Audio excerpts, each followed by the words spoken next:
Regresamos a Hechos capítulo 3 el día de hoy. Continuamos con nuestro estudio versículo a versículo de este increíble libro. Ustedes recordarán en lo que llegan ahí que en Hechos 1, Hechos capítulo 1 hasta el 8:3, vemos cómo el Espíritu Santo presenta lo que Él hizo a través de los apóstoles en Jerusalén. Explicamos, recordarán hace algunas semanas atrás, cuando estudiamos a detalle Hechos capítulo 1, que en el capítulo 1 vimos que el Señor ascendió y mandó a los apóstoles a esperar la llegada del Espíritu, y concluyó el capítulo con el reemplazo de Judas por Matías. Así quedó completo el número de los 12. En el capítulo 2, recordarán, lo estudiamos a detalle, nos tardamos 3 domingos, el Espíritu Santo hace nacer la iglesia en Pentecostés y usa a Pedro para que se conviertan ¿cuántas personas? 3,000. Y hoy llegamos al capítulo 3, ya la iglesia nació. Llegamos al capítulo 3 en donde vemos a Dios usando a Pedro para llevar a cabo una sanidad y predicación en el templo. Este es un bosquejo simple de Hechos 3. Vamos a ver 2 acciones de Pedro en el templo. 2 acciones que Dios llevó a cabo a través de Pedro en el templo. Estamos aquí en el templo de Jerusalén, el templo de Herodes. Vamos a ver en primer lugar cómo él sanó a un cojo en el templo, y en segundo lugar veremos cómo predicó a Cristo en el templo. Vamos a ver hasta dónde llegamos. Entonces, vamos a la primera acción. Observen lo que Dios hizo a través de Pedro, comenzando ahí en el versículo 1 y hasta el 10. Observen cómo Dios usó a Pedro para sanar a un cojo en el templo. Dios usó a Pedro para sanar a un cojo en el templo. Hechos 3, versículo 1. Pedro y Juan, son los apóstoles, subían juntos al templo. ¿Qué templo es este? ¿El templo de quién? Herodes. Estamos en Jerusalén. Y noten que ellos suben juntos al templo. ¿A qué hora? A la hora novena, la de la oración. La hora novena, de acuerdo con horario judío, es las 3 de la tarde. Son las 3 de la tarde aquí. Y observen que suben al templo, ¿a qué? A orar, es la implicación porque es la hora de la oración. Ahora, ¿tenían que ir a orar ahí? No. Pero como lo explicamos en Hechos 2:46, por ser judíos, por tener todavía costumbres arraigadas fuertemente de su trasfondo judaico, por no tener completa la revelación del Nuevo Testamento ahí, van al templo a orar. ¿Quiere decir entonces que debes ir a orar a una sinagoga ahí en Polanco? No, lo explicamos. Este es un momento, un tiempo de transición. Ahora es interesante señalar, de acuerdo con el historiador judío Josefo, esta era la hora también de lo que se conocía como el Tamid, T-A-M-I-D, Tamid. ¿Qué es el Tamid? Tamid era uno de 2 sacrificios que se ofrecían diariamente en el templo. Uno se hacía en la mañana y otro en la tarde, esta hora, a las 3 de la tarde. Es importante mencionar esto porque habría habido mucha gente ahí en ese momento, porque estaban ahí para ofrecer, ¿qué cosa? Sacrificios. Entonces, regresando aquí a Hechos 3, versículo 1, Pedro y Juan van al templo en Jerusalén. Y noten lo que sucede en la soberanía de Dios. Ellos llegan en ese momento, en ese día, y Dios coloca a un hombre con mucha necesidad física en el camino de Pedro y Juan. Y observen lo que sucede. Hechos 3:2. Y era traído un hombre cojo de nacimiento.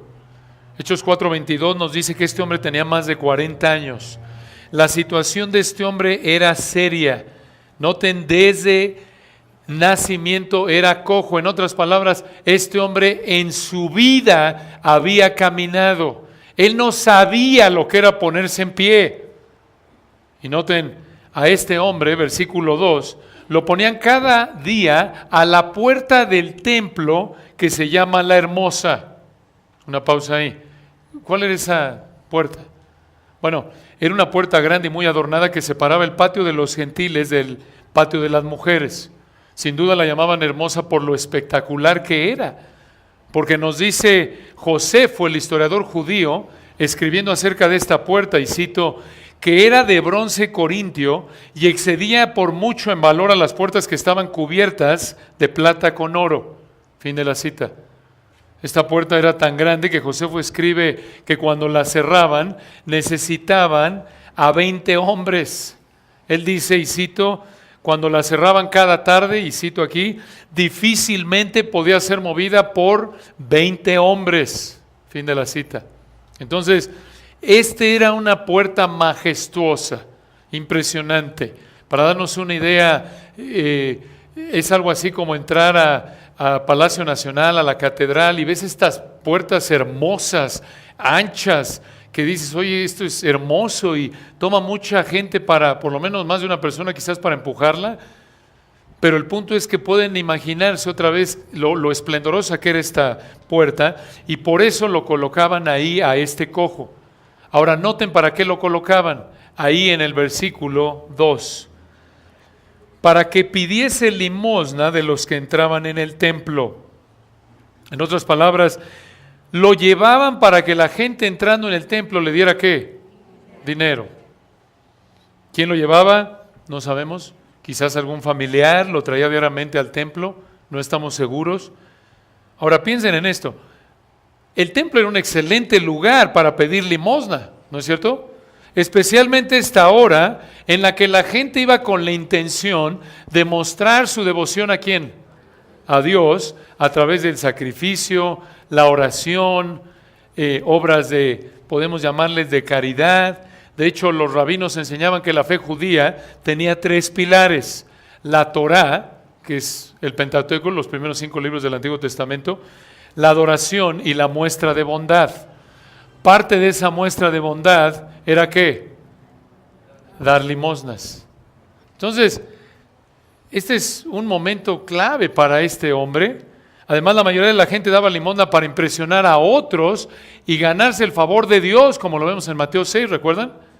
Cuando el Señor dice ahí, acompáñame por un momento, porque esto ilustra cómo eran los fariseos, como lo estudiamos hace años en nuestro estudio de Mateo 6, y cómo era prácticamente la mayoría del judaísmo en esa época. Obsérvenlo en Mateo 6, versículo 1. Bueno, véanlo de manera directa ahí en Mateo 6, 2. Bueno, desde el 1, está bien, 6, 1, para que vean el contexto. Mateo 6, 1. Dice el Señor aquí, guardaos de hacer vuestra justicia delante de los hombres, ¿para qué? Para ser vistos de ellos. De otra manera no tendréis recompensa de vuestro Padre que está en los cielos. En otras palabras, evita hacer actos de obediencia externa a Dios con la intención de que te vea ¿quién? Otros. Noten qué perverso. En lugar de hacer las cosas para glorificar a Dios, esta es una perversión. Tomar un acto de adoración externa a Dios y convertirlo en un medio para exaltar a Dios, no, sino ¿a quién? A mí. Y por cierto, esto caracterizaba la obediencia de los escribas y fariseos. Recuerden, lo vimos allá atrás en Mateo 5:20. El Señor dice ahí, si me acompañan, Mateo 5, versículo 20, porque os digo que si vuestra justicia no fuera mayor que la de los escribas y fariseos, ¿qué? No entraréis en el reino de los cielos. ¿Quieres entrar al reino? ¿Quieres ser salvo? Muy bien. Tu obediencia, tu conformidad a la ley de Dios tiene que estar por encima de la de ¿quién? De la de los escribas y fariseos. ¿Cómo se ve esa justicia que caracteriza a aquellos que entran al reino? Aquí están varios ejemplos. 5:21. Oísteis que fue dicho a los antiguos, no matarás. Cualquiera que matare será culpable de juicio. Versículo 22. Pero yo os digo que cualquiera que se enoje contra su hermano será culpable de juicio. Y cualquiera que diga necio a su hermano será culpable ante el concilio. Y cualquiera que le diga fatuo quedará expuesto al infierno de fuego. En otras palabras, ¿cómo se ve la obediencia a Dios de aquellos que van camino al reino? Así se ve, en contraste a la de los escribas y fariseos. Ellos decían, mira, con que te abstengas de matar a alguien, no pecas. Y el Señor dice, no solo te abstienes del acto externo, sino también ¿de qué? De la actitud de odio. Y hace lo mismo, noten, con el adulterio, versículo 27. Oísteis que fue dicho, no cometerás adulterio. ¿Por qué oísteis? ¿Por qué eso enseñaban tradicionalmente los escribas y fariseos? Que siempre y cuando te abstuvieras del acto externo estabas, ¿qué? Estabas bien. Pero él dice, no. Te voy a decir cuál es la obediencia que Dios quiere, que caracteriza a aquellos que son sus hijos. Esto lo produce el Espíritu de Dios en la vida de un cristiano genuino. No solo quiere abstenerse del acto externo, sino también, versículo 28, pero yo os digo que cualquiera que mire una mujer para codiciarla, ¿qué? Ya adulteró con ella en su corazón. Entonces, es un estándar imposible de alcanzar externamente, ¿no es cierto? Sin embargo, esto nos debe llevar a ver nuestro pecado y decir, Señor, perdóname si no eres salvo. Dame esa capacidad que yo no tengo de no solo anhelar, obedecerte externamente, sino también que internamente en mis deseos, mis actitudes. Y sigue dando varios ejemplos y parte de esos ejemplos nos llevan al capítulo 6. Los escribas y fariseos buscaban externamente ser impecables. Se abstenían de pecar, de adulterar, de matar, pero por dentro estaban llenos de inmoralidad, llenos de homicidio, de odio, de pecado.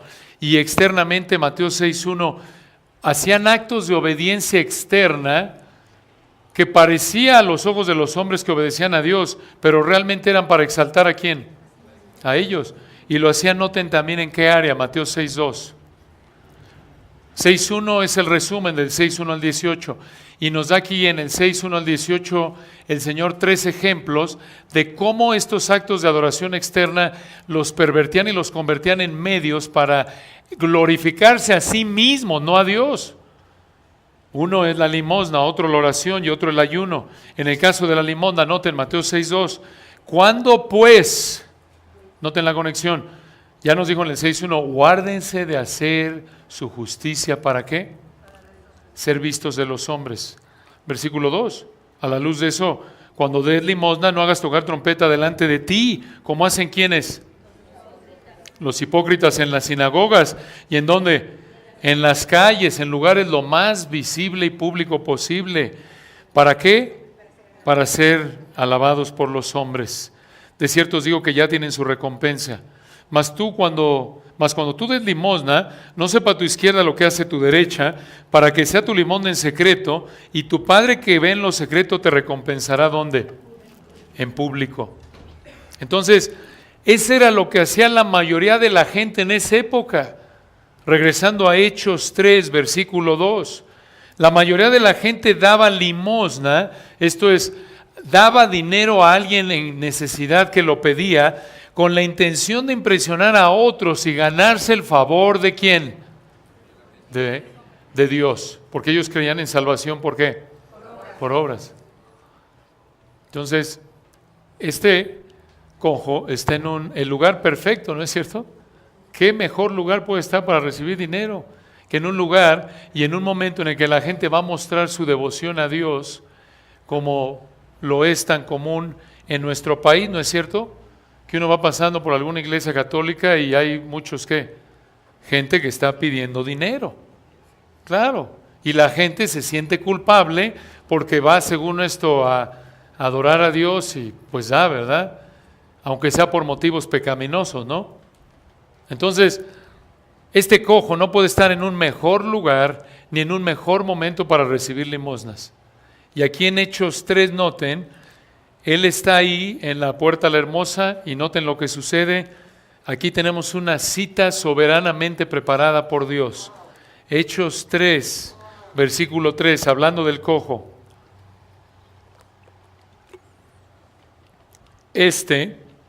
Cuando vio a Pedro y a Juan que iban a entrar en el templo, les rogaba que le diesen limosna. Hasta ahí no hay nada fuera de lo normal, ¿no? Los vio como dos personas comunes y corrientes, como el resto de la gente que entra, que piden limosna. Versículo 4, Pedro, con Juan, fijando en él los ojos, le dijo, míranos. Entonces, versículo 5, él les estuvo atento, esperando recibir de ellos algo. Bueno, lo espera, ¿no? Si estás pidiendo limosna y te dice el que le pediste dinero, mírame, dice, me va a dar, a lo mejor me escribe un chequecito o algo. Probablemente no había cheques en esa época. Pero dice, a ver, ¿qué me va a decir este señor? ¿No? ¿Qué me va a dar? Y versículo 6. Mas Pedro dijo, no tengo plata ni oro, pero lo que tengo te doy. En el nombre de Jesucristo de Nazaret, dos imperativos aquí en el griego, levántate y anda. Esto es, levántate y camina. Noten, al mencionar el nombre de Jesucristo de Nazaret, Pedro estaba invocando el poder y la autoridad del Señor. Esto lo está haciendo, en otras palabras, es como si Pedro estuviera diciendo, Señor, levanta a este hombre. Pedro reconoce que él no tiene la capacidad para hacer esto. Esto es algo milagroso. Pedro no es doctor, no le está dando una prescripción médica, una terapia. Esto es algo sobrenatural. Entonces, mencionando el nombre del Señor, Pedro está invocando su poder, su autoridad. Y noten lo que hace Pedro, versículo 7. Y tomándole por la mano derecha, le levantó. Y al momento, escuchen esto, se le afirmaron los pies y los tobillos. Este es un ejemplo, hermanos, de un verdadero milagro. ¿Por qué? Porque regresen por un momento, de nuevo, ya lo vimos, ahí al versículo, noten ustedes, ahí en Hechos 3, observen ahí el versículo 2, era traído un hombre que, cojo ¿desde cuándo? De nacimiento, nunca en su vida ha caminado este hombre. Y en el versículo 7, tomándole por la mano derecha, le levantó y al momento se le afirmaron los pies y los tobillos. Recibió una fuerza sobrenatural para poderse mantener en pie, cuando nunca antes en su vida había caminado, ni se había puesto en pie por sí mismo. Y noten, no solo esto, sino que versículo 8, y saltando, otra vez versículo 2 era cojo de nacimiento, y versículo 7, al momento se le afirman los pies y los tobillos, y en el 8, saltando se puso en pie, y anduvo, caminó es la idea, y entró con ellos en el templo, andando, la idea es caminando, y saltando, brincando y alabando a Dios. Como dicen los niños, venía así como caminando de caballito, ¿no? Como saltitos ahí, va caminando, va saltando, probablemente del gozo, está alabando a Dios. ¿Y cómo no iba a alabar a Dios? Recibió algo mucho mejor que todo el dinero que toda esa gente le pudo haber dado a lo largo de su vida. Porque ¿qué podía hacer ahora? Caminar. Hermanos, esta es la primera vez que puede caminar en más de 40 años.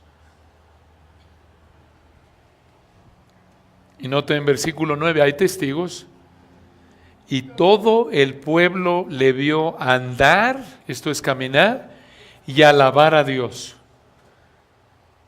Pueblo, ¿por qué? Porque ¿en qué lugar están?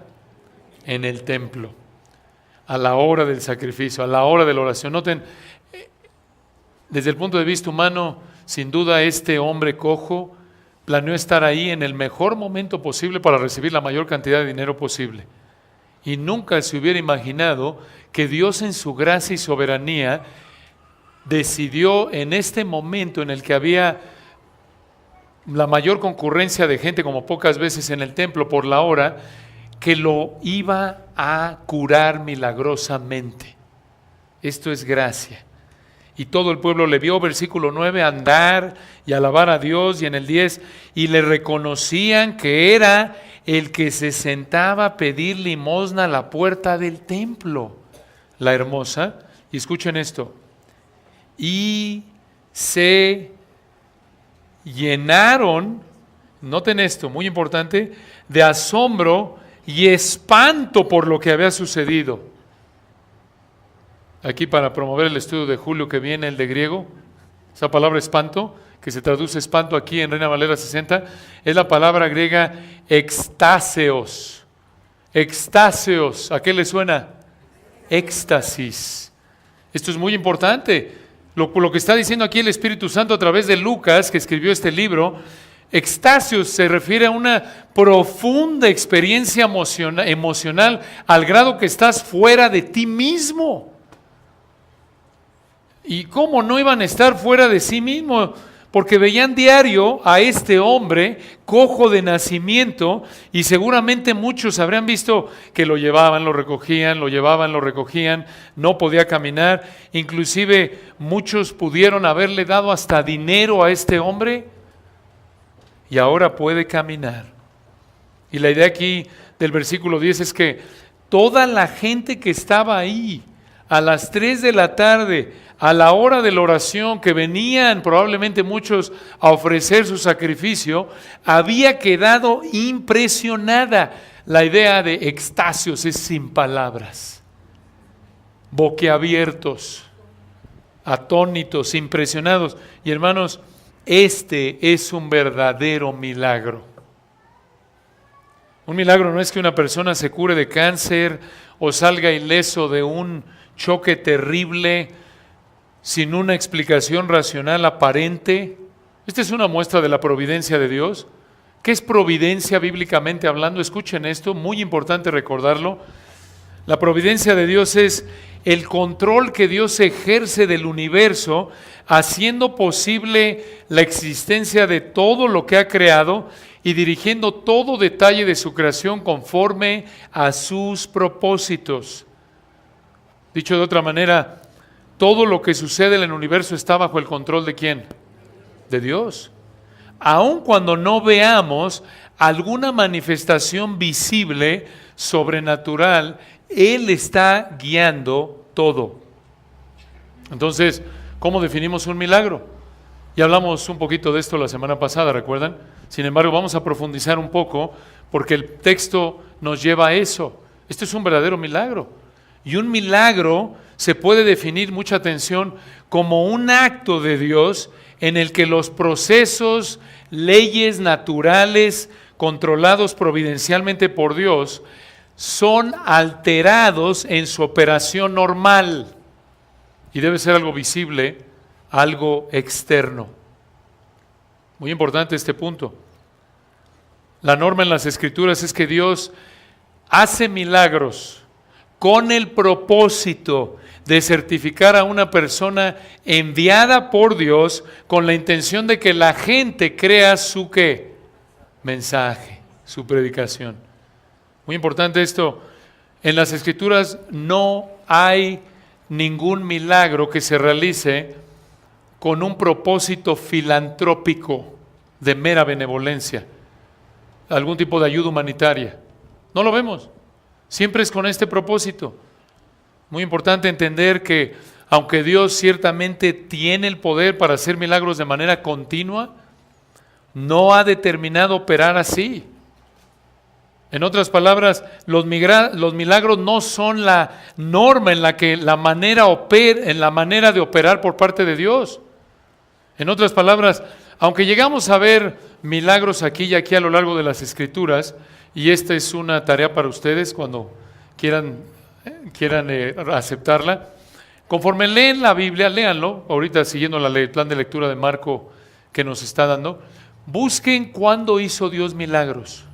Y conforme ustedes leen la Biblia, se van a dar cuenta que únicamente de Génesis a Apocalipsis hay 5 épocas en las que Dios de manera concentrada, llamémosle así, hizo milagros, como lo señala un autor. Permítanme darles las 5 épocas. La primera época es la de los patriarcas y ¿quién? ¿Quién sacó a Israel de Egipto? Moisés. La primera de 5 épocas es la de los patriarcas y Moisés, que cubre desde Génesis capítulo 12 hasta Deuteronomio prácticamente. Podemos incluir también allá Josué, pero prácticamente Génesis 12 a Deuteronomio. Escuchen esto. Esta primera época cubre desde el 2090 antes de Cristo alrededor del 1405 antes de Cristo. Muy importante esto. Esta es la primera. 2090 a 1405, ¿ok? Ahora, la segunda época en donde vemos una actividad milagrosa concentrada en las Escrituras es la época de Elías y su discípulo. ¿Cómo se llamaba? Eliseo. Elías y Eliseo. Esto lo vemos ahí en 1 de Reyes 19 a 2 de Reyes 13. 1 de Reyes 19 a Segundo de Reyes 13. Esto es alrededor del 860 al 790 antes de Cristo. Ahora, simplemente si restan, si estamos diciendo que la primera época termina alrededor del 1405, para llegar al 860, prácticamente hay un espacio de ¿cuántos siglos entre la primera y la segunda? 6 siglos. Interesante, ¿no es cierto?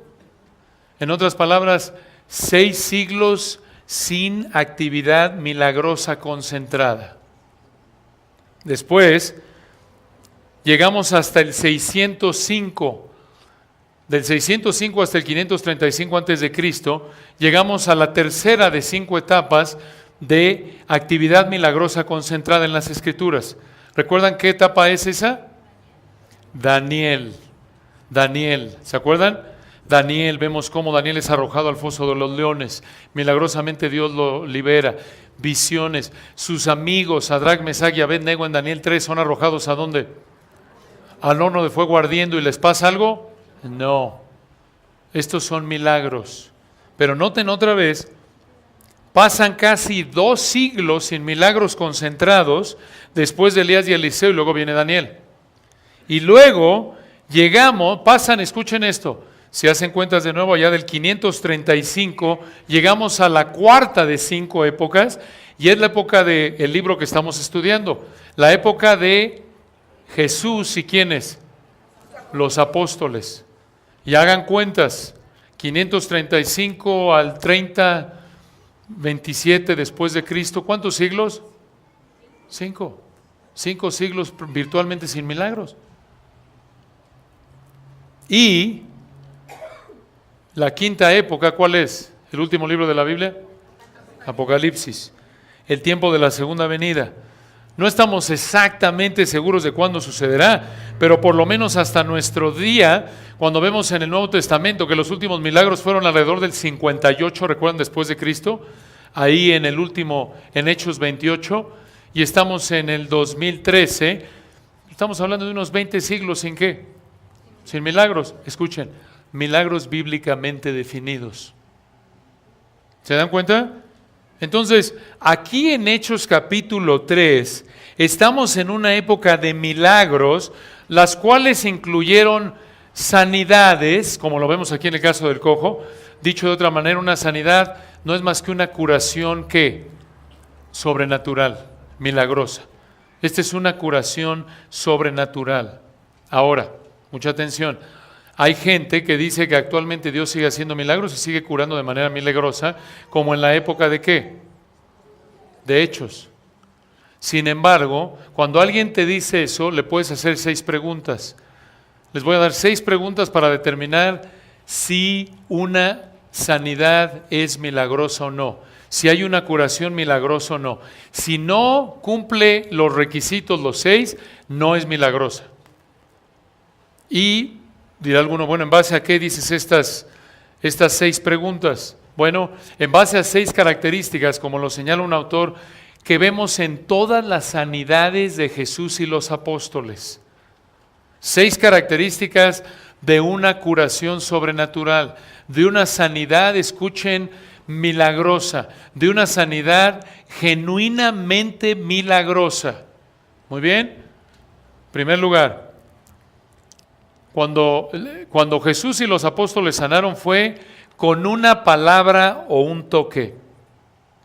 Con una palabra o un toque. Y lo vemos, por ejemplo, aquí en Hechos 3 o Mateo 8, 6 al 8. Hay muchos otros lugares. Les estoy dando nada más una muestra. Cuando Jesús y los apóstoles sanaron fue con una palabra, un toque. No fue, a ver, mira, una terapia de 1 mes y regresas conmigo. Un masajito, déjame darte un masajito. No, con una palabra o un toque. En segundo lugar, una segunda característica, instantáneamente, como lo vemos aquí. Al momento se le enderezaron las piernas. Mateo 8:13, por ejemplo, y muy importante esto, Juan 9, 1 al 7, ¿recuerdan el caso del ciego que se tuvo que lavar los ojos cuando el Señor le puso lodo? Aunque el Señor sanó a este ciego en 2 etapas, que le pone lodo y luego, recuerdan, se va a lavar el ciego, lo hizo instantáneamente. Entonces, con una palabra toque instantáneamente. Número 3, muy importante totalmente. Totalmente. Lo vemos en Lucas 4:39, lo volvemos a ver aquí en Hechos 3. No quedó bueno, oye Pedro, estoy cojeando, espérame, a ver, échame la mano, Juan, ya lo van arrastrando. Miren, ya camina, ya lo van arrastrando al pobre. No, camina y brinca. Totalmente. Número 4, lo podemos ver también en Lucas 4:40, imparcialmente. Imparcialmente a todos. En el caso del ciego, lo veremos si Dios quiere en nuestro próximo estudio de Hechos.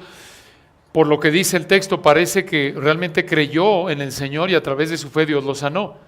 Pero, piensen en esto, a lo largo de los evangelios, la mayoría de la gente a la que el Señor sanó, ¿se convirtieron en verdaderos creyentes?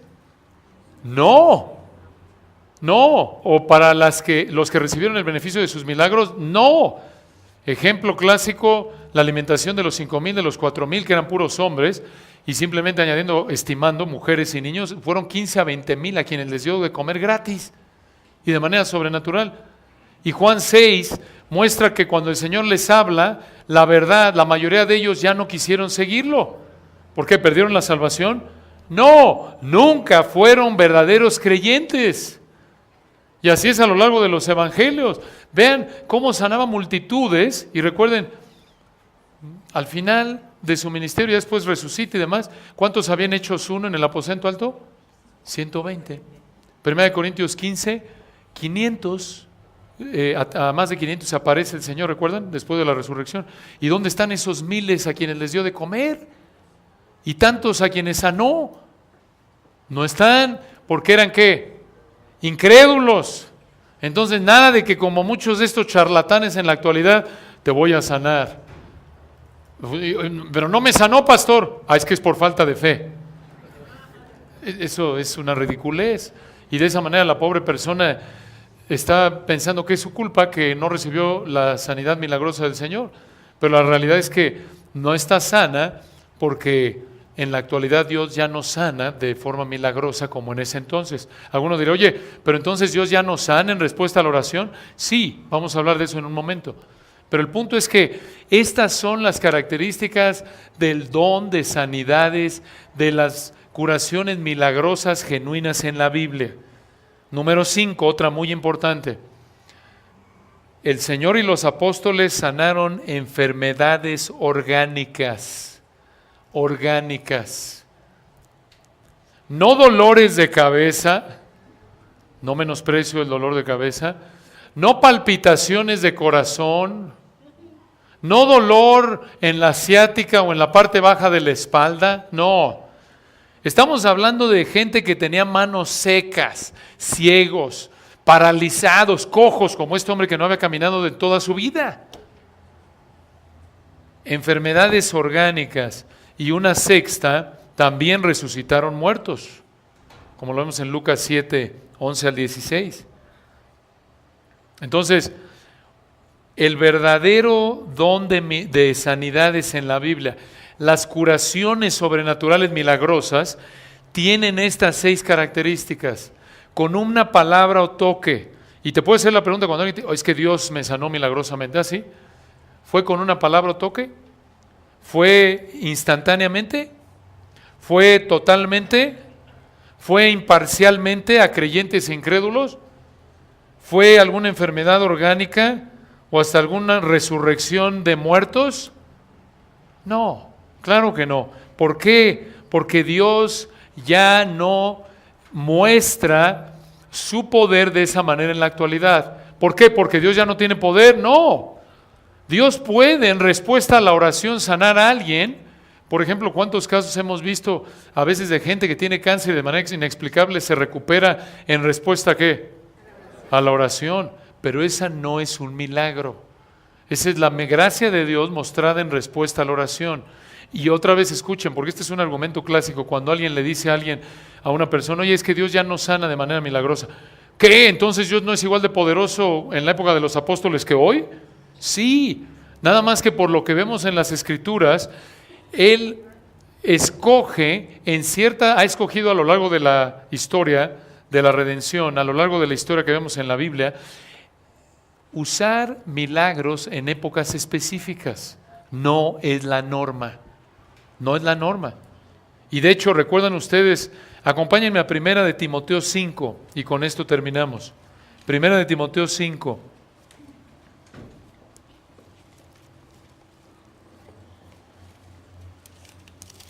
Cuando Pablo escribe 1 de Timoteo, es una de las últimas epístolas que él escribe. 1 de Timoteo, una epístola muy importante, la escribe alrededor del 62 al 64. La última que escribió fue 2 de Timoteo, que le escribe alrededor del 66 al 67. Entonces, esta es una de las últimas epístolas que Pablo escribe. Y observen, ya lo hemos explicado, que en Hechos 28 vemos el último registro de milagros en el Nuevo Testamento. Esos milagros que vemos, que estudiaremos si Dios quiere en unos meses, ocurren alrededor del 58 después de Cristo. Entonces, ya han pasado varios años después de que vemos el último milagro que vemos registrado en las Escrituras. Ya, de hecho, han pasado alrededor de, como lo estamos diciendo, unos 6 años desde que vemos el último milagro que se registra en las Escrituras. Y observen lo que Pablo le dice a Timoteo en el versículo 23 de 1 de Timoteo 5. 1 de Timoteo 5, 23. Le dice: ya no bebas agua, sino usa de un poco de vino. ¿Por causa de qué? De tu estómago y de tus frecuentes, ¿qué? Enfermedades. Hermanos, en esa época no habían filtros de agua como en la actualidad. No. Y el agua tenía bacterias como en la actualidad, el agua no purificada, y lo que hacían es ponerle un poquito de vino para que funcionara como ¿qué? Como un antiséptico purificador. Pero noten aquí esto. Sufría de enfermedades Timoteo. ¿Y Pablo qué le dice? Toma medidas. No le dice ponte la mano, ahora que vaya yo te sano de tu gastritis, Timoteo. No. Y hermanos, esto es muy práctico. ¿Qué debes hacer cuando estás enfermo en nuestra época como cristiano? 2 cosas. Además de orar, ve a ver un ¿qué? Un médico. Toma medidas. A algunos de ustedes les gusta automedicarse. Bueno, ya es entre ustedes y el Señor, no vamos a entrar a eso, pero toma alguna medida. Sea lo que tú quieras, es entre tú y el Señor, si te gusta automedicarte, un remedio, ver un doctor, pero haz algo. No creas que Dios nada más porque oras te va a sanar. Lo puede hacer, sí, pero sigue el patrón que vemos aquí en 1 Timoteo 5:23. Pablo no le dijo, oye, he oído que estás enfermo, voy a estar orando por ti, No, le dice, oye, haz algo, toma medidas, ¿se dan cuenta? Ya deja de estar tomando el agua sucia, Timoteo, dicho de otra manera. Ponle ahí su vinito, exacto. Ya algunos de ustedes que les gusta el vinito, ya aquí está su plataforma, está bien, disfruten, nada más no se embriaguen, eso sí es pecado. Pero el punto es que debes tomar cuidados, debes tomar medidas para curarte, además de orar. Ese es el punto. Ese es el punto. Bueno, hermanos, vamos a dejarlo aquí. Nos quedan 5 minutos, pero no se los voy a dejar ahí. No voy a dejarles el sermón cojo, por así decirlo, hablando del cojo. Ya vimos aquí cómo Dios usó a Pedro para sanar un cojo en el templo. Si Dios quiere, dentro de 2 semanas regresaremos aquí a Hechos 3, para ver cómo Dios usó a Pedro para que, noten, y esto es muy importante, para que tomara ese milagro y lo usara ¿para qué? Para predicar. Y de hecho, véanlo ahí en Hechos 3, no vamos a entrar, ya les dije, nada más vean esto, porque es importante. Esto refuerza o ilustra el principio que vemos a lo largo de las Escrituras que ya explicamos, que Dios no hace milagros nada más de manera filantrópica, humanitaria. En Hechos 3, noten, versículo 11, y teniendo asidos a Pedro y a Juan, el cojo, que había sido sanado, todo el pueblo atónito concurrió a ellos al pórtico que se llama de Salomón. Viendo esto, Pedro respondió al pueblo: varones israelitas, ¿por qué os maravilláis de esto? ¿O por qué ponéis los ojos en nosotros, como si por nuestro poder o piedad hubiésemos hecho andar a este? Versículo 13, el Dios de Abraham, de Isaac, de Jacob, de nuestros padres, etcétera. Está hablando de Jesús. Y versículo 16, noten. Y por la fe en su nombre, a este que vosotros veis y conocéis, le ha confirmado su nombre, y la fe que es por él ha dado a este completa sanidad en presencia de todos vosotros. Y noten, versículo 19, así que ¿qué? Arrepentíos y convertíos, ¿para qué? Sean borrados vuestros pecados. Es una excelente ilustración de cómo Dios usó los milagros a lo largo de la Biblia como norma. ¿Se dan cuenta? No dijo, bueno, hermanos, este es un ministerio de la iglesia, de beneficencia social. Si alguno conoce a alguien, hermanos raciales, no judíos ahí, si alguien tiene algún pariente cojo o lastimado, tráiganlos. Miren, se acaba de fundar una iglesia y queremos servir a la comunidad, así que tráiganos a sus cojitos, nosotros se los arreglamos. ¿Se dan cuenta? No, esto no es humanitario. Esto tuvo un propósito específico para que predicaran ¿a quién? A Cristo. Esto certificaba a Pedro y a Juan y a los apóstoles, y el mensaje que predicaban, que verdaderamente estos eran mensajeros de Dios y predicaban un mensaje ¿de quién? De Dios, como lo certificaba ese milagro. Bueno, vamos a orar, si no no voy a resistir y vamos a seguir con Hechos 3, entonces ya paramos. Señor Padre, gracias por este hermoso día, este tiempo que nos diste juntos de estudio. Gracias por tu palabra que nos ayuda a entender y a pensar para actuar de una manera que te honra a ti y que es una bendición para nosotros. Gracias por este gran ejemplo de un verdadero milagro, por enseñarnos cómo no es la norma que actúes de esta manera y al mismo tiempo enseñarnos cómo en la actualidad, como por el ejemplo de Pablo, por ejemplo, tú actúas a través, sí, de la oración y a través de nuestra responsabilidad, no de manera sobrenatural como en otras épocas. Oramos, Señor, que seamos fieles en seguir estudiando tu palabra, sometiéndonos a ella, para no caer en ideas, prácticas no bíblicas que te deshonran. Gracias por esta amada iglesia, que oramos sigas protegiendo a través de tu palabra para tu gloria. Amén.